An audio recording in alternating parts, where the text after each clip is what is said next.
월가 기간에서는 0.6%, 0.7%를 계속 올려잡고 있습니다. 왜 그런 이유가 있느냐? 근원 CPI 전망치를 올려잡고 있는 이유는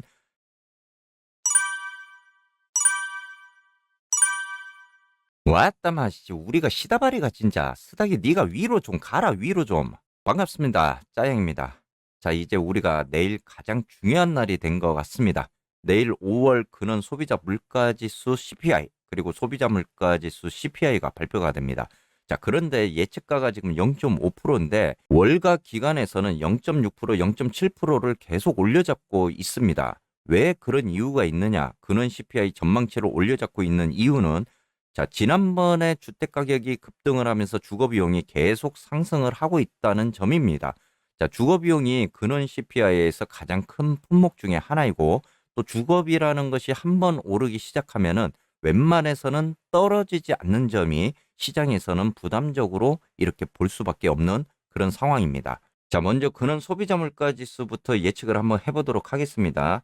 자, 어떻게 보면은 러우 전쟁이 일어나기 직전 2022년도 2월입니다.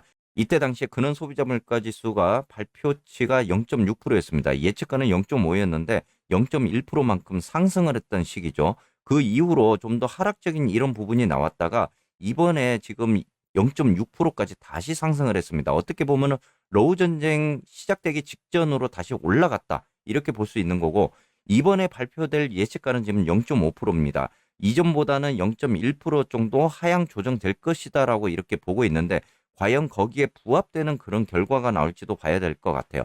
자, 전년 대비 해가지고도 이전에 지금 6.2% 계속적으로 이렇게 상승적인 부분을 보였습니다. 현재 예측가는 5.9%인데 이번에 발표될 예측가 5.9%의 근원 소비자 물가 지수도 이렇게 부합이 될 수 있는지 우리가 계속적으로 지켜봐야 될 부분인 것 같아요. 자, 아까도 말씀드린 것처럼 주거비가 계속적으로 하락적인 모습을 보여주지 않고 있습니다. 그렇기 때문에 월가 기간에서는 지금 근원 소비자 물가 지수가 예측가보다 좀 더 높게 나올 것이다라고 이렇게 예측을 하고 있습니다. 그렇게 됐을 때 증시에는 좀 더 좋지 않는 그런 결과가 나올 수 있기 때문에 내일 근원 소비자 물가 지수에 대한 부분도 우리가 꼭 지켜봐야 될 부분 중에 하나입니다. 자, 소비자 물가 지수 CPI도 지금 발표가 됩니다. 전월 대비 해가지고 지난번에 비해서는 하락적인 부분이 나왔습니다. 이번에는 예측가는 0.7%고요. 이전에는 0.3%였습니다. 예측가가 그만큼 높게 지금 책정이 되어 있는 부분입니다. 자, 전년 대비 해가지고 여러분들 제일 잘 아시는 부분이죠. 지금 러우 전쟁 이후로 인플레이션이 어떻게 보면 완전히 고점에 정점을 찍었다라고 지금 이야기를 하고 있습니다.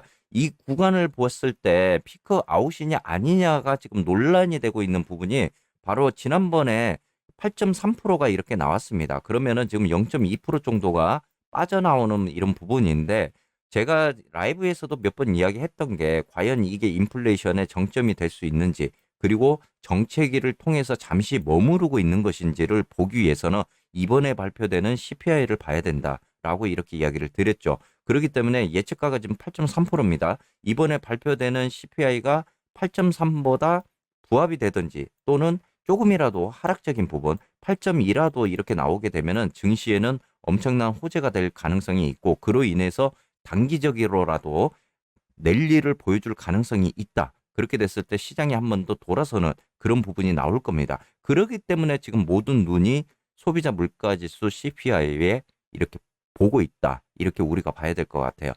그렇기 때문에 CPI가 만약에 이때 당시에 8.5%를 찍었을 당시에 이게 고점이었다면 분명히 이번에 나오는 예측가보다 부합이 되든지 내려와야 되는 부분이죠. 그렇지 않으면은 이거는 고점이었지만은 실질적으로 지난달 발표됐던 인플레이션에 대한 부분, CPI는 정책이었다라고 우리가 이렇게 봐야 될 부분입니다. 그렇기 때문에 이번에 가장 중요한 부분이 이게 피크 아웃에 대한 부분을 보기 위해서는 꼭 8.3% 또는 8.3%보다 내려가는 이런 모습이 나와야 될 것 같습니다.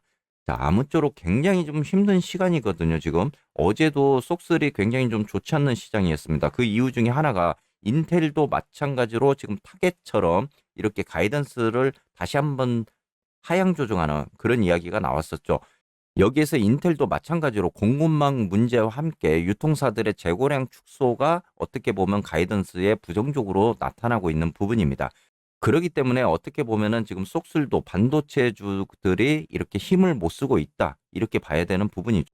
여기에는 마이크론도 마찬가지고 오플라이드도 마찬가지고 계속적으로 가이던스가 좋지 않다라는 이야기가 계속적으로 나오고 있는 부분입니다. 그렇기 때문에 쏙술이 현재로서는 좀 힘을 내지 못하는 그런 부분에 있다. 이렇게 여러분들이 보셔야 될 것 같습니다. 아무쪼록 오늘도 굉장히 많은 지표들이 발표가 됩니다. 또 내일도 가장 중요하겠지만 그래서 오늘부터 내일까지 여러분들이 이틀 동안 정말 잘 보셔야 되고 오늘은 특히 옵션 만기일 내마녀의 날입니다. 그래서 오늘도 굉장히 변동성이 심화될 것으로 보기 때문에 여러분들이 각자 아무것도 하지 마시고 잘 보시기를 바라겠고요. 자, 그렇기 때문에 오늘은 정말 오늘과 내일은 여러분들이 관망하시면서 CPI 발표가 어떻게 나오는지에 따라서 여러분들이 거기에 맞게끔 대응을 잘 하시기를 바라겠습니다.